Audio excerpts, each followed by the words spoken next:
Hiya folks, welcome to the show, and today we are back with more Ducktales Season 3. More specifically, Season 3, Episode 13, Escape from the ImpossiBin. Since I'm almost an entire week late to watching this, I have seen a few things because, and say it with me now, people on Twitter don't know how to tag spoilers. So I do know something goes down between Beakley and Webby, and I have seen one frame of Webby crying, which scares me. But yeah, I'm really excited to watch this and see the fallout from Let's Get Dangerous as we start preparing for F.O.W.L's inevitable attack. If you're new around here, feel free to subscribe and stay a while. We don't have a chocolate fountain, but we do have a childhood obsession with Disney that stopped being cute 7 years ago. Alright, that's all I have to say, so let's jump right in. So, we're just not going to acknowledge that Scrooge and the boys were missing for a few days? Okay. But only because I love the money. I mean you! The traitor is probably not Donald. You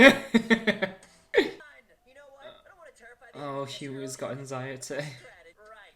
When was the last time a book solved the problem? It literally solved the problem last week. Excellent, Webby. I see you've already started. For your training today, Webby will pretend to be a F.O.W.L agent. Boot camp. It's a boot camp episode. In the meantime, Donald and I will secure the rest of the mansion. Oh, this is not going to be good for Huey. Oh no, it's bulb tech. It's going to go evil. Okay! Well, she's not hiding in that vase, so... That most likely priceless vase. Fool us again. I've also been working on throwing my voice. Webby, honey, you're scaring me. And I'm stuck. Yes, if you look at what the way through here, then F.O.W.L doesn't stand a chance. Right? You are enjoying this too much. Told ya. You're the oldest man in the world. How is your password not 1, 2, 3, 4? I'm just saying, Bradford and the Vultures, you know, Have the ability to tell have inside knowledge about the bin. gyro, stupid bolt. They keep talking about this conflict between Della and Gyro, but we haven't really seen it. How great would an episode be of Della and Gyro, just their interactions? This is a secret chamber underneath the house that I never knew about until just now. I see. New information. No problem. We know nothing. Whoa. Oh no. Fine. She can't find us if we're not us. Hey, take it easy. I know this is scary, but I also know I've never met anyone smarter than you. We're the Duck Boys. Oh. Hey, Huey. Hey, me. Wait, what? Oh. I thought we were finally going to get some real development between the triplets. Still isn't the attack. This is just disturbing. Quack faster. And we should be prepared for something manically mystical at any moment. It's nothing. I was sure something would have happened. Oh. Okay. Rude is pointing. Oh. I'm gonna need help too. Come on. Best character, you've got this. Oh. I love this. Just attack us already. This is no way to live. Wait, live. That's it. I get it. This must all be a lesson on how we can't live in fear. That doesn't seem like a Beakley lesson. That's what makes it so clever. She fooled us. Ha! There was never going to be an attack. Oh, he's trying to make sense of it. Oh, that takes him back to Day Trip of Doom. Finally, it's over. No, no, no! How can I be ready when I can't trust what I know? Betrayal lurks behind every corner. It's game over. Ow! Huey? Let me see. Well done, Webby. You've cornered your target. As for the boys, they've proven themselves unprepared. Now incapacitate him. Granny, this doesn't feel right. Look at what this training is doing to us. If you won't train him, I will. Huey, defend yourself. No. This wasn't the conflict I was expecting, but... I never thought I'd hear myself saying this, but isn't the money safe enough? Final. It uses all of the best defenses we've seen thus far, combined with the fighting techniques of the greatest warrior of the past century.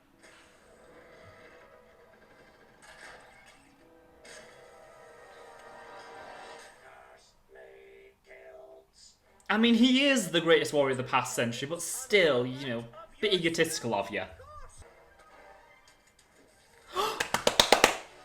Video game reference! I mean, this is great, but can we get back to Beat Clean Webby? Bradford knows everything about me, my business, my weaknesses. Your security passwords?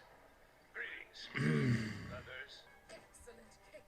I learned from the best. But you still struggle with planting yourself firmly, I see. Ho. Okay, I'll admit this is the coolest fight I've ever had, but maybe we should stop for now. Not until you're ready for F.O.W.L. Webby, I'm here. I've never seen her push me like this before. Something's wrong.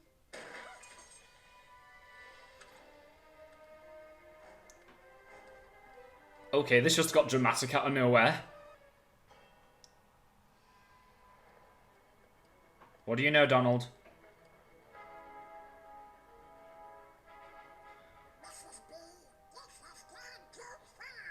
We have to keep them safe.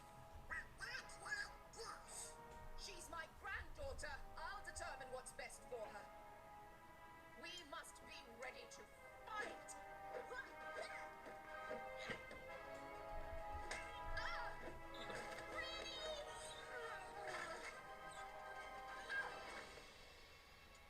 Okay. Right? Webby, I...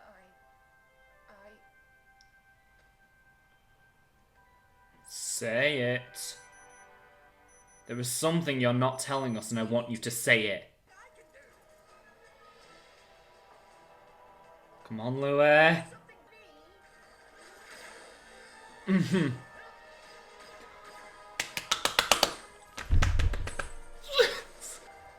This is so cool.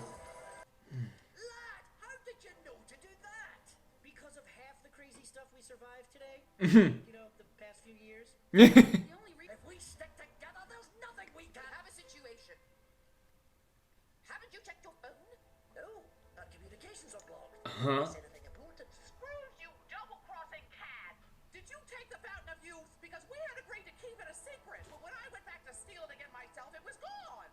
The harp of Nirvana was just like stolen by these egghead guys, and our positive vibes didn't... The treasures, the lost treasures of his... Some bruiser with a steel beak. Didn't catch his name. Stole us a Lego circuit plans. Hi, Scrooge! It's me, Gene, the genie! Someone is stealing me! Oh my god. It was a distraction while we were trapped inside the bin. Everything's coming back. Everything from this season's coming back. We're done playing defensively. If F.O.W.L wants the rest of those artifacts, they'll have to contend with the greatest family of adventurers and treasure hunters of all time. So the race is on. And they're not ready for us. Not even close. Okay. Oh.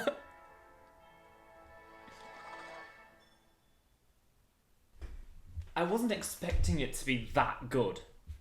Because, you know, like, we just had Let's Get Dangerous. I thought this was going to be, you know, our cool down episode where maybe, like, you know, we'd get a few tidbits, but we just set up the rest of the season. And we called back to pretty much every, like, major episode we've had up to this point. Like, amazing, just utterly amazing. Yeah, I'll be back tomorrow with my thoughts. I was not ready for that. After the absolute insanity that was Let's Get Dangerous, I thought this would be a more chill episode that still gave a little push to the overarching story. Boy, was I wrong! This was the second episode Benjamin Simon has wrote for Ducktales, with his first being Let's Get Dangerous, and already he has become one of my favourite writers for this show. I adore his more grounded character dialogue and how he's able to constantly oscillate between the comedy and drama without it feeling too jarring or out of place. But I'm getting ahead of myself. The episode opens with Beakley and Webby giving Huey, Dewey and Donald a briefing on F.O.W.L, while Scrooge is talking to Louie and Della about some additions he's made to the money bin security, and how he wants them to test them out because if they can't make it through, no one can. Scrooge just kind of doesn't acknowledge the fact Bradford and the other vultures were working with him for years and therefore have a lot of insider knowledge. This episode has two running storylines, but I wouldn't necessarily say there's an A and B plot, even if they did name the episode after Louie, Della and Scrooge's story. Speaking of which, it was great to get some Della and Louie content since Season 3 really hasn't had a whole lot of Della interacting with her kids. Season 2 managed to integrate Della into the main cast flawlessly, but in Season 3 it seems like the writers don't really know what to do with her sometimes. The traps were also incredibly creative. I loved the invisible saw blades and the tiles that change your field of gravity. The only issue being most of these traps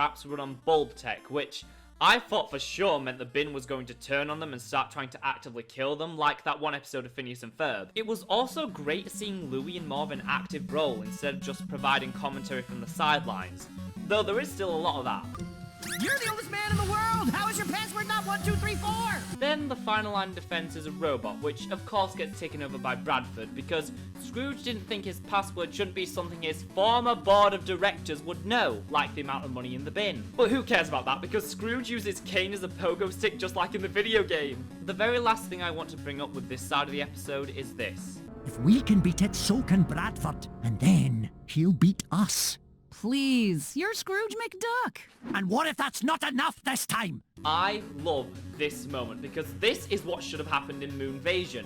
As much as I like that episode, way too much of it was played for laughs until the very end, and nothing about it felt big or intense like Shadow War did. I mean, the whole point of Lunaris was that he'd studied Scrooge for years and knew all his tricks. That sounds like it should create some really compelling character drama, with the ever-confident and always full of himself Scrooge finally meeting his match, but nothing really gets done with it. He mopes about and then gets creative block for a few seconds, but then the rest of it is just him being bitter towards Glomgold's plan. This is the Scrooge development I have been waiting for so long, and I can't wait to see where they're going to go with this in the remaining episodes of this season. Now, moving on to what I consider to be the better storyline in this episode, the stuff of Huey, Webby and Beakley. Webby is tasked with attacking Dewey and Huey in order to train them for the fact F.O.W.L could come for them at any moment, which of course doesn't go down well with Huey, who can't cope with the idea of facing the unexpected. Huey relies on his routines and schedules as well as being able to plan for every eventuality, so naturally the idea of a sneak attack is going to freak him out, especially when Webby is enjoying torturing them a little too much. This leads to one of the most subtle yet heartbreaking moments from this show, when Huey hurts his leg, which finally snaps Webby out of attack mode, and when she goes to help him, he moves away from her. Then the episode gets really good as Webby turns on Beakley to defend the boys, meaning it's time for some beautifully animated fight scenes. Mrs. B corners Webby on the roof, which causes Donald to put his foot down and stand up to her, which is something I really loved as it harkened back to season 1 where Donald and Beakley would often find themselves teaming up. Mrs. B of course doesn't listen, and it takes Webby almost throwing her off the roof to drill some sense back into her. Though I gotta admit, I was kinda disappointed as I was getting the feeling this moment was building up to a big reveal that would answer the ominous cliffhanger from the Lost Harp in Nirvana, because there is something Beakley isn't telling us and I want to know what it is. I'm your grandmother, dear. I have no secrets from you from here on out. And that was Escape from the ImpossiBin. A big shock, another phenomenal episode of this show that really delivers on the tension and drama the ending of the previous episode promised us, even if Webby could be a little scary at times. Season 3's biggest strength compared to previous seasons is how well it uses the family dynamic, finding a way to fit in almost the entire main cast and giving them all something substantial to do, especially when it comes to Donald, who had always been very underutilized in the show outside of the season premieres and finales. We got a really nice bit of development for Scrooge, a surprisingly emotional Mrs. Beakley, and some great gyro insults, which is always a plus. Benjamin Simon has just fit right in with the previously established writing team, and now I'm hoping more than ever for a season 4 just so we can get more episodes from him. But that's a discussion for later this week. Thanks for watching, folks. See you real soon.